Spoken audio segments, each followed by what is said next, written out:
เจ้าหน้าที่ไทยเขากดท่าที่เงียบก้มโตก้นตีเยอะตัดยา3ก่อเมื่อวันที่9เดือนธันวาคมที่7ปี2026ในมีข่าวงาออกมาว่าผู้มีพลพรหลายปานหลายฝ่ายโฮมกันเสียวก็ลงปืนตีกดทัดลงเฮ็ดตั้งสร้างอันนำจอมปักเปิงหมายมีเกี่ยวเลยรองป่าไม้เปิดตาแห่กลางลงเฮ็ดตั้งสร้างอันเฮ็ดหายโคเตือนสภาวะป่าไม้ป่าเถินเมื่อพ้องดีผู้มีพลพรเขาไปเล็บย่ามดีหิมหอมหวานหอยต้นตองแม่ท่าลบจะเว้งใช้ปาการใจดอนเกี้ยงใหม่นั่นโฮบทบหันโพจ่าย3ก่อตึกเอาตั้งเคิงตัดยาสีตีเยอะตัดยาอยู่จังไรเขาล้อมหอบเสติงยับกุมโตยึดไหลป้า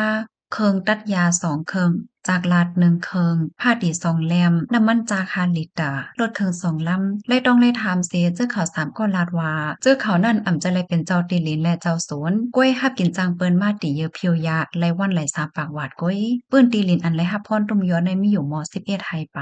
และเอาตัวเจ้าเขาในส่งกะที่ห้องปลีกในตั้งพิธีว่าคมกันป่นเป็นเข้ามามีลองต้ม1เฮ็ดซากในปื้นตีนาลินอันแห่หามโดยดีอ่ำไรหับขว้างอันเป็นลองเฮ็ดตั้งสร้างเฮ็ดให้ยาป่าเถินตั้งฝ่ายผู้มีปนพ่อนเขาในกอจังไรเอาตัวเจอเขา3ก่อคมบ้าตั้งโคของตั้งโมดส่งกะที่ห้องปลีกเปิดดาขับขึงปันโตตามกว่าจำหนังปักเปิงมามีวันเมืองมีข้อมูลในคาเลปึงอิงเอามาดีเพกเสพข่าวเชียงใหม่ต่างไว้เขาในกอเตเลยว่าเป็นรองจำโตเด้ค่ะเนาะขย้อนป่องเรื่องถึงปันปิพี่น้องๆเฮาเขาให้ออนกันฟังสติค่ะเนาะมาเจอในกอว่นว่ามันเต็มเป็นซังในเสียวกอกินจางเปินกว่าตีเพียวกว่าเฮ็ดสวนว่าอะไรเจ้าในค่ะเนาะบางจื้อในกอกว่าคาดตีลินเปิ้นเหี่ยวก็ผกพะเยอะนั่งเขียวหมองมักฮักโคว่นว่ามันเป็นซังในค่ะนะก้อยกะว่าสังถูกพี่น้องเฮาเขานั่นจังแย่เอาตั้งพิษว่าลอยลวงป่นเป็นข้าวยาเปิ้นตีอันให้หามในเสจังแย่เอาตั้งพิษไหลค่ะออกลงในหนังเฮอพี่น้องเฮาเขาโกติโกต้าซัมปอเดจังไรฮับโพและฟังสติกันนั่นแค่นดอใจกันสะเปิ้นแพแช่กว่าเสกำข่าว